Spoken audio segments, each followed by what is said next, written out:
I would just say this, whether we're talking about, and by the way, thank you both for being here. This is critically important stuff. Whether you're talking about employment or medical records or mental health counseling, the list goes on and on. We have an obligation.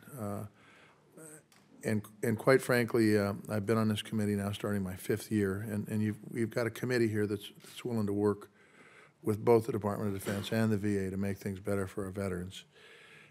And we've got a backlog for, the VA has a huge backlog. I think the medical record angle is very, very important. And I think it falls on both Department of Defense and VA to make some, develop a sense of urgency. Let's just put it that way. And then we're seeing the employment numbers, or should I say unemployment numbers coming out on our veterans, which is catastrophic from my opinion. The people who serve this country come home and they can't get a job. So the transition between the Department of Defense and the VA needs some work. And I will just tell you, you both are quality individuals. I've worked with you before. You've got some people around you that are very, very good.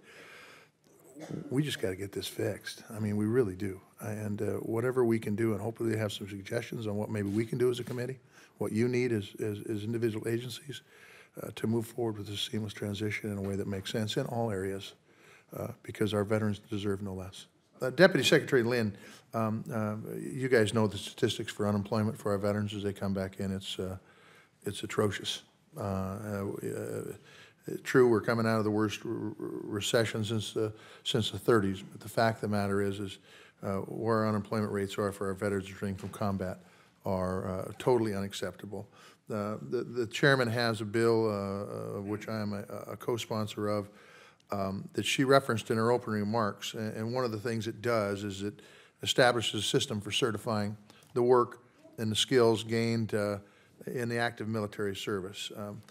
Can you clarify whether the DoD has the ability to establish such a system?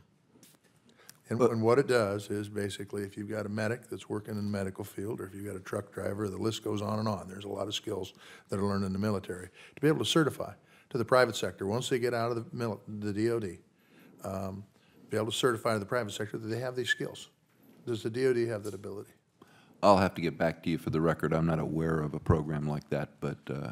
If we were to set a program up like that, would you have the ability? Do you know that? And if you don't, that's fine. You can get back to me on it. If we were to set a program up where the military, the Department of Defense, certifies that the work that these folks have done in the field establishes them at a level of expertise for the private sector, would the DoD have that ability?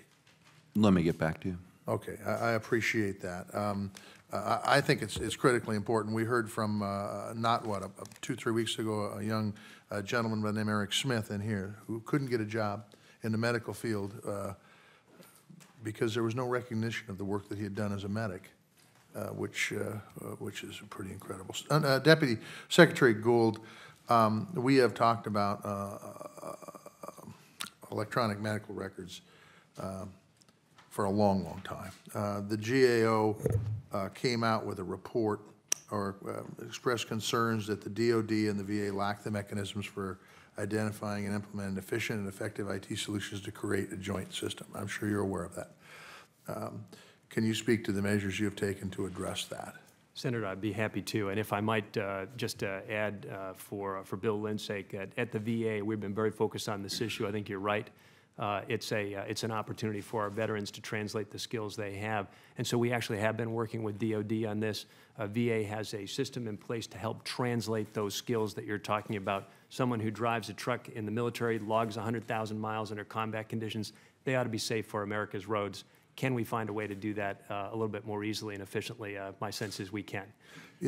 Yeah, and before I get to, I won't ask this question again because you heard it, but the fact is once they get to the VA end of things, once they get under your supervision,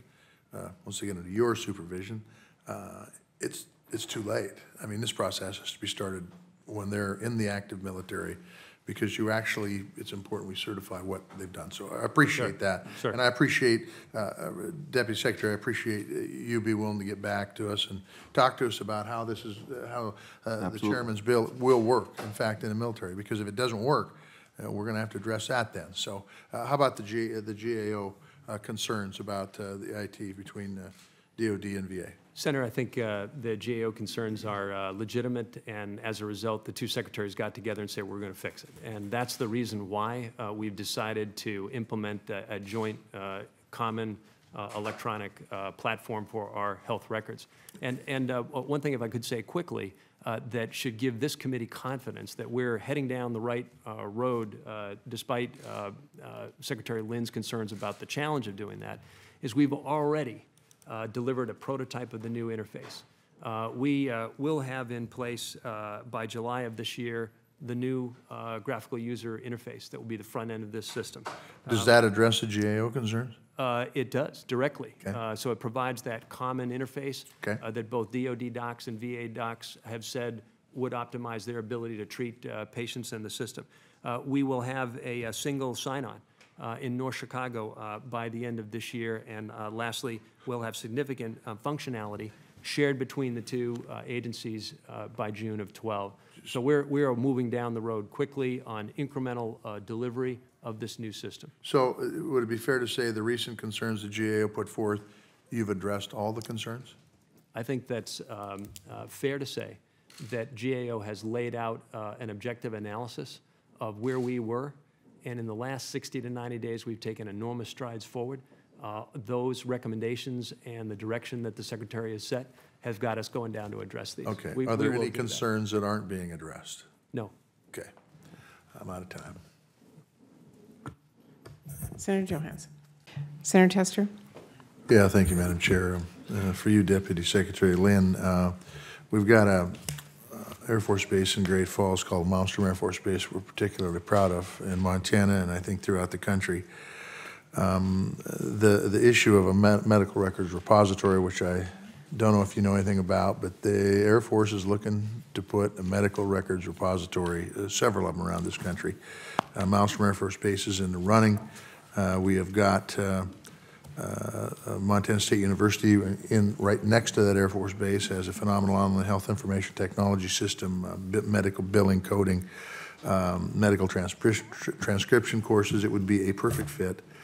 There was a site survey recently completed on Malmstrom. Can you provide me, or is it within your purview to be able to provide me with any details on the nature of the facilities that are being reviewed for suitability and discuss the current timetable for implementation of that?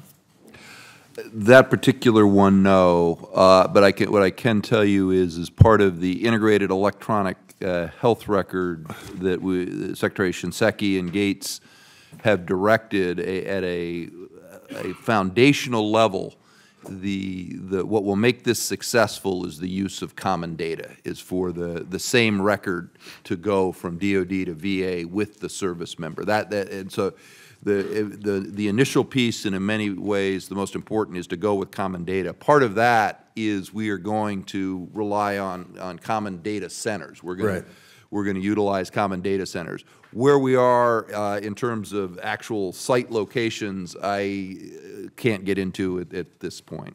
Can you get into it and you go back and check? I'll certainly go back and check. And let me know who's being considered and where we're at in that process? Yes. You're a gentleman, a scholar. Thank you. Mr. Deputy Secretary Gould, and you and Joan Evans were in the other day in my office. Appreciate that visit. We talked about a pilot project around vet centers in, shall I say, frontier/rural areas of this country to really determine what kind of impacts they are, because we have so many veterans living in rural areas, whether it's in Alaska, Montana, or other rural areas around this country. A pilot project in a highly rural area, I think, would be a great benefit, and I just bring it up for the record today to make sure that it's on your radar screen and that we could work together to potentially work for that kind of a pilot. Senator, thank you. It is, and we appreciate that suggestion. I appreciate your comment. Lastly, and I appreciate the chairman going for a second round, American Indians serve in our armed forces at very, very high percentages, greater numbers than any other ethnic group from a proportional standpoint.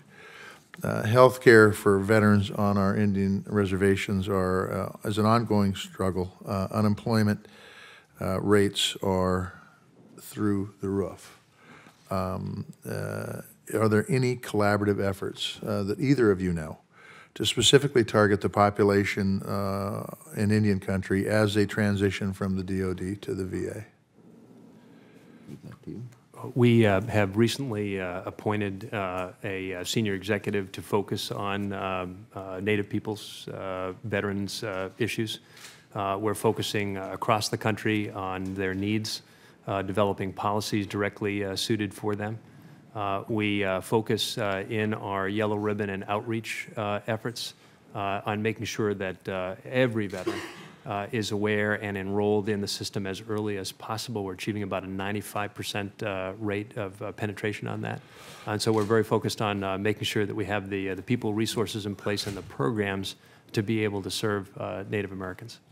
Appreciate that. Are there any, in these programs and as you're gathering information, is there any opportunity or effort, either one, to talk to the folks on the ground in Indian country to find out how they feel they could be served in a way that makes sense, both from an effective standpoint and a monetary standpoint? Absolutely, Senator. In fact, we treat that as an intergovernmental issue with tribal governments and extensive travel and outreach engagement, both when the tribe's representative come here to Washington, extensive travel for Assistant Secretary Tammy Duckworth and her team is part of how we're trying to improve our outreach there.